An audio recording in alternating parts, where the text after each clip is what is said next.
खबर है कि नेटो देश पोलैंड ने रूस से जंग लड़ रहे यूक्रेन का साथ छोड़ दिया है। ऐसा इसलिए क्योंकि उसने यूक्रेन को मुफ्त में ईंधन की सप्लाई करने से साफ इनकार कर दिया, जबकि जंग की शुरुआत से ही पोलैंड यूक्रेन के साथ खड़ा है।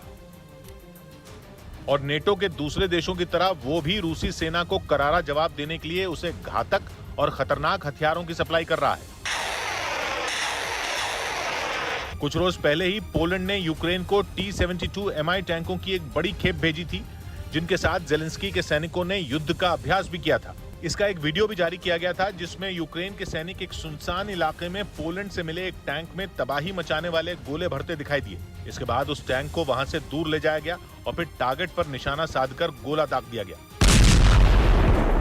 टैंक से फायर होते ही गोले ने चंद सेकंड के अंदर ही अपने टारगेट को ध्वस्त कर दिया। इसके बाद वहां धुएं का गुबार उठता दिखा, जिसने थोड़ी ही देर में उस इलाके को अपनी जद में ले लिया। लेकिन 96 दिनों से जारी इस जंग में हथियारों से मदद करने वाले उसी पोलैंड ने यूक्रेन को धोखा दे दिया, या यूं कहें कि उसे बीच मझधार में छोड़ दिया। और उसकी असलियत तब सामने आ गई जब उसने यूक्रेन को मुफ्त ईंधन देने से मना कर दिया। मतलब यह कि इस जंग में हर कदम पर यूक्रेन के साथ खड़े रहने वाले पोलैंड ने उससे मुंह मोड़ लिया। असल में 24 फरवरी को यूक्रेन पर हमले के बाद पश्चिमी देशों ने रूस पर कई प्रतिबंध लगा दिए थे, जिससे बौखलाए पुतिन ने पोलैंड और बल्गेरिया को गैस की सप्लाई बंद कर दी थी। ये दोनों पहले ऐसे देश थे जिनके खिलाफ रूस ने यह कदम उठाया था।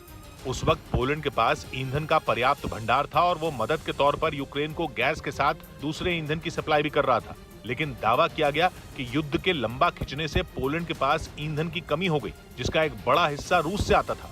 पोलैंड को यह अंदेशा नहीं था कि जंग इतने दिन चलेगी। यही वजह रही कि उसने यूक्रेन को मुफ्त ईंधन देने से इनकार कर दिया, ताकि उसके यहाँ ईंधन का संकट न खड़ा हो।